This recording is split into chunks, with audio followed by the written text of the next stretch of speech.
หมานมาพอหางโตอีกหางที่สาม มาคุจิโร่แต่พอหางโตเนาะ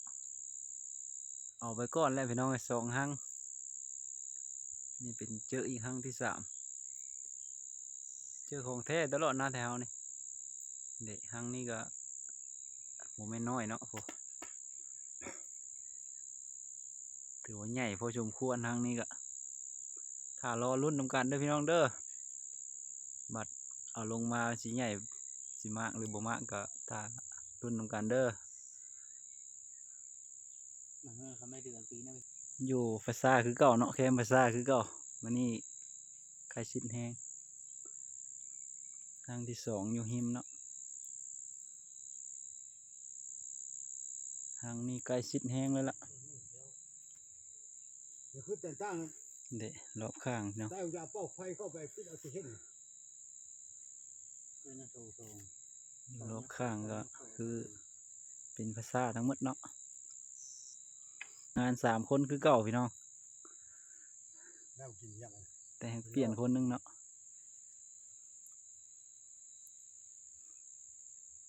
นี่มาก็พ่อแล้วก็เป็นไอ้เขยเนาะ3คนพี่น้อง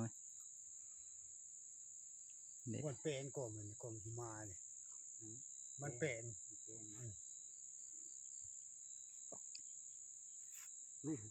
ไม่โคดิคนรั่วปุ๊ไปเลยนี่คันเกาะได้แม่เบิ่งว่าเนาะเห็นเกาะเนาะเห็นหลายคนเห็นแบบหลายคนเพราะหมอชื่นปุ๊ตุกงั้นนี่หมอนั่นเล่นมาพุ่นเฉียวโยนหักหมอนั่นเล่นมาพุ่นโยนตุกหักตะบัวเก้เลยหันตะบัวได้แค่ชูมันแม่มันโมนั่นแม่มันขึ้นคือป่านผู้จำนี่เขาเอากับผู้ไว้ เริ่มสิมืดแล้วเนาะอากาศค่ำเข้าแล้วเราเอาตรงนี้เจ้าเล่นเนี่ยเอาโตดิบเลยไฟบ่ไหม้ตุ้บุ่นบุ่นเอาเลยโอ้คู่มันอีกเด้อไปหาคู่อีกเนาะเอาอีกครั้งที่4เนาะ เนี่ยหาคู่มันอีกคันหมานได้อีกเนาะครั้งที่4เคยกำลังไปหาครั้งที่4เพิ่นนะครั้งนี้ก็เป็นเราเห็นเนาะเรามาคุดจิโร่พี่น้องไงเราเห็นแล้วเราก็ไปชวนมาเอาเนาะเอาเข้าไปแล้วเนาะสีมือพี่น้องไงแต่ละครั้งเป็นสีมือพ่อทั้งนั้นเนาะระดับสีมือออโต้ถือว่าเก่งธรรมดาอยู่ว่าโบย่านเนาะคันมันโบตอนโบย่านถือว่าโบย่านพี่น้องไง ถ้าผู้ใดเห็นก็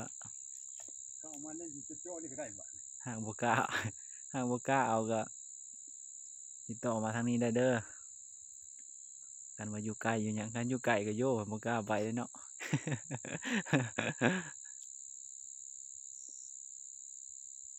นี่ทางใหญ่พอสมควรพาเบิ่งใกล้ๆเนาะโอ้พี่น้องโอ้มาถ่ายทางหูเลยสิอยากค่ำเนาะอยากลายน้ำจังหน่อยเพราะอากาศตอนนี้ก็เริ่มค่ำละใส่หูมันเนาะใส่แม่มันกำลังเข้า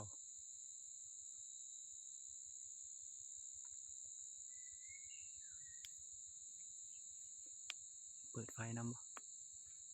เปิดไฟเนาะหันแจ้งกันหน่อยนี่พี่น้องหูมันเนาะทางหูเลยสิเด็ดไปหาหางที่4มาแล้วเนาะเดี๋ยวเฉียวคู่มันเลยไปได้บ่ได้อีกหางบ่เอาหางใหม่อีกแล้วเอาหางใหม่ล่ะโอ้มีแต่หมานก็หมานเนาะได้หางใหม่แล้ว เจอหางที่4แล้วเพิ่นว่าเห็นหางที่4อีกเพิ่นว่าเดี๋ยวมื้อหน้ามาอีกหางนึงเนาะ หางที่4ที่5เห็นต่อตลอดนะแถวนี้เข้าไปส่องมึงเป็นได้เข้าเมื่อไรบ่เข้าแล้วยังหัวช่องอยู่ยังหัวช่องออกมาอยู่โมเมนต์ได้แล้วบ่บานเคยนั่นแหละม มันตั้งรหัสนะฮะอาหารยาม เขา นั้น หยาบเขาหยาบเบิ่งอีก นั่น รอบเนาะ นั่นกองน้ำมันนะ ลืมเนาะ นี่ใช่นั่นก็ได้ เนาะลืมอีกแล้วเนาะ อ่า อุปกรณ์เขาเตรียมเสียวเนาะ ทางวิชาการใหญ่ขนาด จะเข้าสงครามแล้วเอาโตมาเนาะ ถือว่าเก่งเนาะสีมือเนาะระดับออโต้เนาะ จุประการลายลูกเบะเป็น เออ เอาโตเอาเพิ่ง เพิ่งก็ อาแขน เพิ่งก็ได้เนาะ เพิ่งก็ได้ อันนี้ผู้ใดเห็นเพิ่งเห็นต่อก็คอมเมนต์มาได้เด้อหากผู้ใดบ่กล้าเอาถือว่าสีมือระดับบระดับหนึ่งระดับสองนี่แหละเนาะ มาพัวพันทั้งอาจาร เอ ย์ อ เป็นนานอนหนาวอะ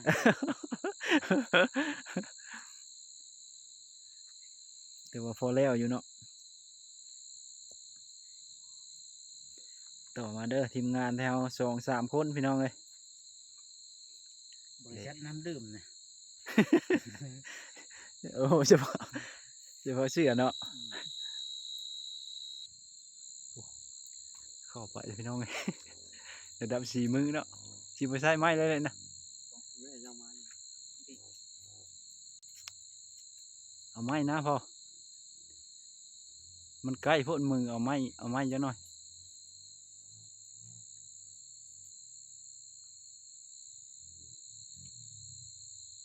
ต้องเป็นข้าวบักจ้อยอะไร เอาไม้ กินเหรอชวนเดียว ให้มันนั่นก็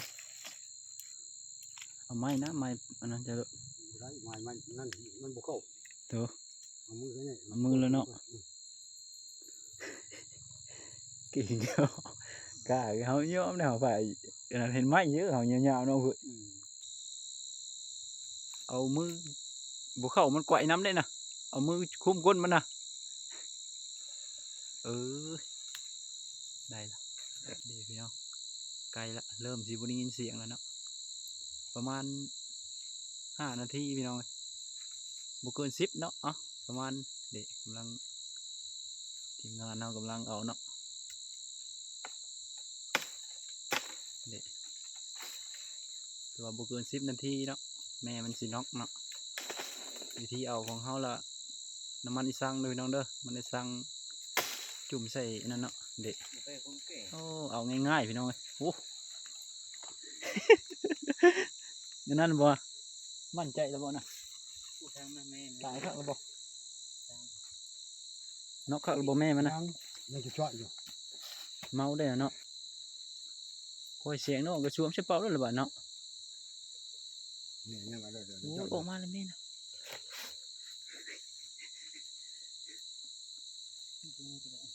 มันเมาเนาะมันเมามันยังบ่นอกครับ ว่าจะลุกพวกนะ มันมาใหม่มันยังบ่ทางต้องงูมันเนาะ เอาผ้าตัวเอา เอาไปพ่อแม่มันทางนอกจุดมันเตะเลยไอ้เป็นมันโอ้ทึกมันนี่เดี๋ยวมันเมาเนาะโอ้ใช่ละ เอาง่าย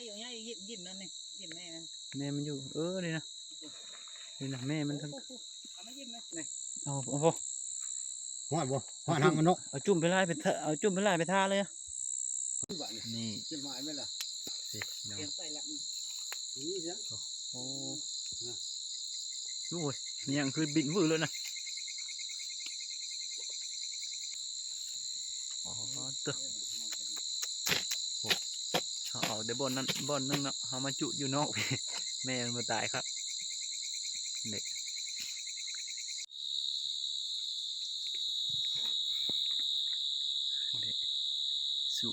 สูบเนาะวิธีเอาหญ้าเราต้องแบ่งยาที่จะฐานเด้อ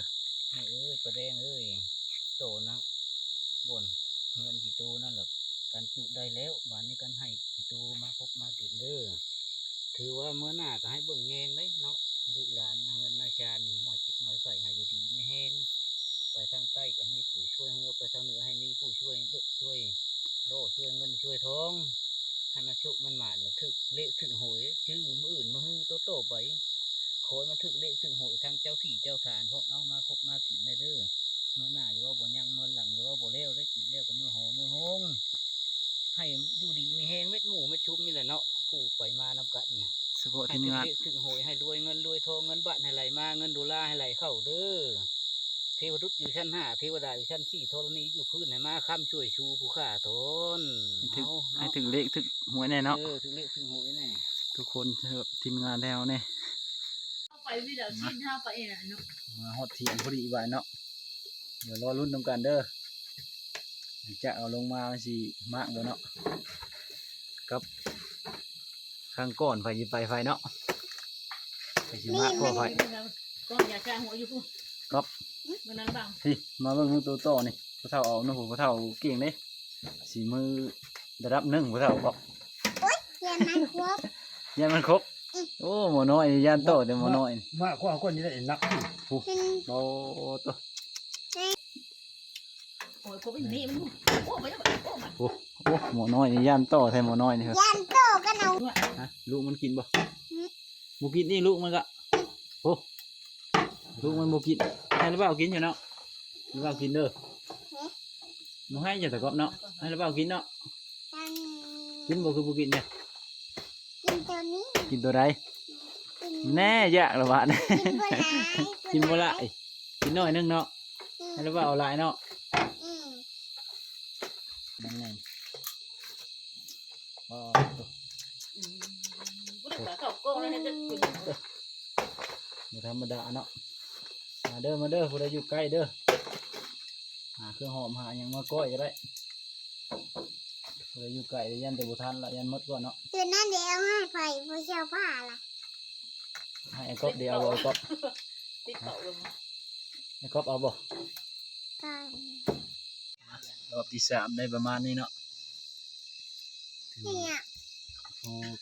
กินอยู่เนาะนี่เนาะเด็หมูน้อยนี่ก็มีสุดนี่ แล้วของน้ำบาด เป็นไรยากบ่หมูน้อยนี่กินบ่โตนี่ กินบ่นี่ บิโตอยู่ โอ้มันก็เก่งแน่เนาะพอ อืม แกะโตก็เป็นมันก็เนาะถือว่าเก่งเตอะพอ เลยจะเอาเพิ่งว่าไปได้ชำนาญบ่ เบิ่งแล้วนี่เบิ่งเหลียวมาเนาะโอ้งามเนาะหมูน้อยนี่ เป็นไรกินบ่โตนี่นี่ฮะโอ้มันเอาออกโอ้เอาออกเป็ดให้มันก็ได้โอ้ธรรมดาเด้อหมูน้อยนี่เด้อโอ้เบิ่งอ่ะยังอีกบ่อ่ะนี่ใส่โอ้เอาออกเป็ดเนาะโอ้แม่นเตะแม่นแล้วบ่ฮะ ให้มันเตะเด้อ มาเตะ บ่เตะเก่งเนาะโอ้โอ้เป็ดได้มันก็โอ้แหน่เม็ดละบ่วานี่ มันแค่นี้ล่ะ ยังอีก มันบ่มี ยังบ่เม็ดอยู่โอ้ยังหลายแท้นี่เนาะโอ้โอ้แต่ยากเนาะก็เนาะเฮ็ดอะไรกินก็ กินอะไรกินกินแค่นี้เลยเด้ กินแบบนี้เลย เอาหรอ มกบ่คือก้อยบ่คือแกง เอา มึงเอา มกเอา มันไม่ โอ้ เค็ม มกแซ่บบ่มกล่ะ แตกว่ะ มันคนแกงกับคนนี้เนาะ ที่มันแตกอันนี้ค่ะ เตะของคน โอ้เป็นไรเม็ดละบ่บานแล้วแล้วบ่ยังบ่แล้วอยู่ อืม ยังบ่เม็ดโอ้ยังหลายแท้เนาะโตนี่เนาะ นี่นี่ เม็ดระบาดนี่ให้ระบาดปิดกล้องได้เม็ดละ เม็ดละบ่ อยู่นี่อยู่ ยังอยู่นี่อยู่เอาละแม่จ้ะ ยังน้อยอยู่ ยังตัวน้อยเนาะ อืม ยังตัวน้อยอยู่นะดีครับอันตัวเอาพอจบคลิปเช่นนี้บ่นะครับเนาะพบกันในคลิปหน้าเด้อ กันก็ยากเอาเกิน เสียงหัวว่า กัน ไม่ กัน ได้ ก็ยากเอาได้ยากได้ อย่างยัง ผู้กิน เบิ่งอันนั้นยากเบิ่งอยู่อันนี้พร้อม เบิ่งนี่พร้อมไปเลยอย่าเบิ่ง อย่า เอา เบิ่ง อย่าลืมเข้ากดไลค์กดแชร์ให้หน่อยเด้อทุกคนเนาะอย่าลืมเข้าไปกดติดตามช่องให้หน่อยเด้ ใช่ อ อย่าบาด พบกันในคลิปใหม่เนาะติดตามไว้เด้อสำหรับคลิปนี้ก็ขอจบลงเพียงเท่านี้เนาะ แกงเอาบ่ได้